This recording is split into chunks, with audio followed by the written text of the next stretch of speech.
had the opportunity to see an advanced screening of I Swear, which you may have seen trailers or know about it from the recognition it received during this year's most recent BAFTAs.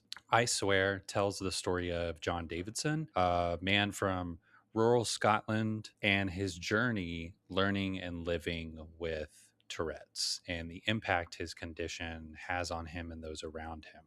Robert Aramayo stars as John Davidson, and he truly delivers a memorable and moving performance, completely worthy of the praise and accolades that he has already been recognized, including the BAFTA Award for Best Actor at the 2026 awards, where he took home the prize in really one of the more competitive category in recent memory.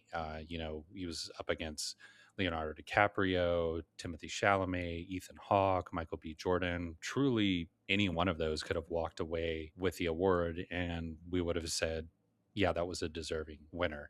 So it was a bit of a surprise, I think, that he took home the award. But having now seen the film, I can't sit here and say it wasn't well deserved. Notably, this film was ineligible for the 2026 Oscars due to it not having a US release last year, but it will be eligible for next year's awards given that it is being widely released in the US later this month. So it'll be interesting to see how this film is received at next year's Academy Awards, given the amount of time that will have elapsed between its initial release in the UK last year, its April release in the US this year, and then, of course, the actual award ceremony, which won't take place until March of 2027. So quite a gap in between when it's first release and everyone's kind of first hearing about it. I'm hopeful that it can have some momentum and get some nominations. But of course, I think there does tend to be a little bit of a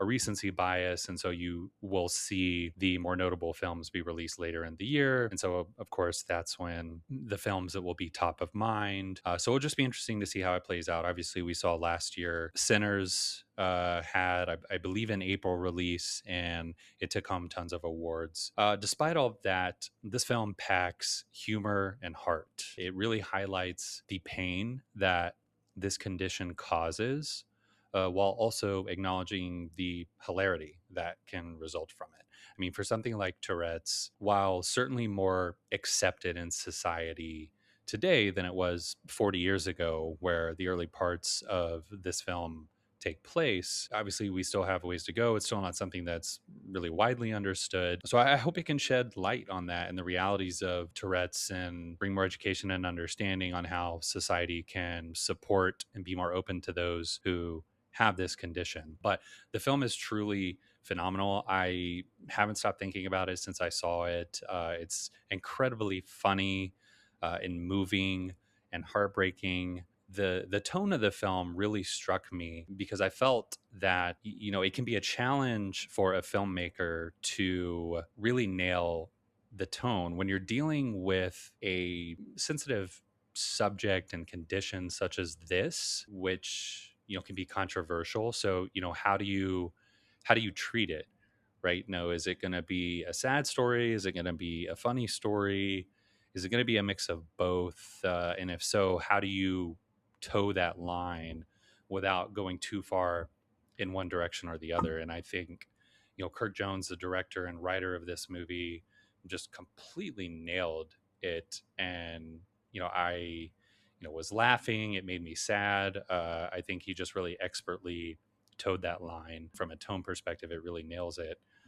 In fact, I actually had the opportunity to speak with the writer and director Kirk Jones about this film, where I asked him about it and what his approach was to executing on the tone. Hi, Kirk. I'm speaking to you from New York this afternoon. Honored to spend a few minutes with you. I got to see a screening of the film last night, and I truly haven't stopped thinking about it. It's a phenomenal piece of work. Thank you. I'd like to ask you about tone, which when dealing with a sensitive topic such as this, I feel like can be a bit challenging to nail. But this seems to really expertly balance humor with some very grounded emotional moments. What was the key to getting that tone right without, tipping too far in one direction or the other? I think when I look back, my process was to sit with John Davidson and ask him to tell me every single detail of his life and every story, especially those involving Tourette's, all of those experiences. And it was very clear when he was talking to me about the experiences, whether they were emotionally engaging or upsetting or hilarious or tragic.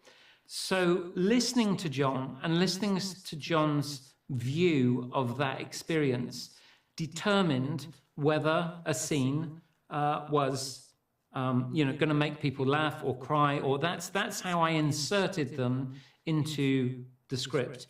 And I just tried to tell them as honestly as he had told it to me, because I figured that if he told me a story and recounted an experience that made me feel like I was going to cry, if I told it honestly, it would hopefully have the same reaction from an audience. If he told me something that was hilarious, usually because no one got hurt, because the humor was extraordinary, because he laughed and other people laughed at the time, then that said to me, this is a funny scene and we can laugh with John and with the community. It's not really any more complex than that, I don't think. I mean, at the end of the day, it's just my instinct. I listen to his stories and I put them into the script. I know that I'm drawn to, and for many years have been drawn to, films which mix humor and emotion together. And this just seemed to me to be the most extreme example because of the condition of mixing those two elements. Do you have a personal favorite moment from the film or funniest moment that stands out to you? There's a scene that takes place behind the community centre, and it's where John sits with Lucy, and she's the young girl who's been brought to see him for advice by her parents. They have that exchange in the back of the car and that's a real thing. When people with Tourette's get together, they trigger each other. And when a group of people with Tourette's, we used 30 people who had Tourette's. When they get together in the room, they trigger each other as well. But after the car seat scene, John and Lucy sit quietly in the back alley behind the community centre. And Lucy is asking John, were you bullied at school? Do you do what I do? I have OCD. I have to touch the stove. And it was just such a beautiful scene. So that scene, for example, was scripted, and John and Andrea conveyed everything that I had scripted, but in the most beautifully relaxed, improvised way. And I think for me that's a dream scene that I've written, that the actors take to another level. It was a 3.5 minute take. I put it into the film in its entirety. I didn't edit it. And I knew when I was sat on set and I was looking on the monitor that I wasn't going to touch it or change it. I just thought it was a beautiful scene. Yeah, I absolutely loved it. And, congrats on the recognition that it already got, with Robert taking home the BAFTA Best Actor. I'm looking forward to seeing how it does in the U.S. As well. I appreciate your time today. Thanks so much. It's been an honor to speak with you, and best of luck on the U.S. release. Thank you. I appreciate your time and your interest. Thank you. Great. Thank you.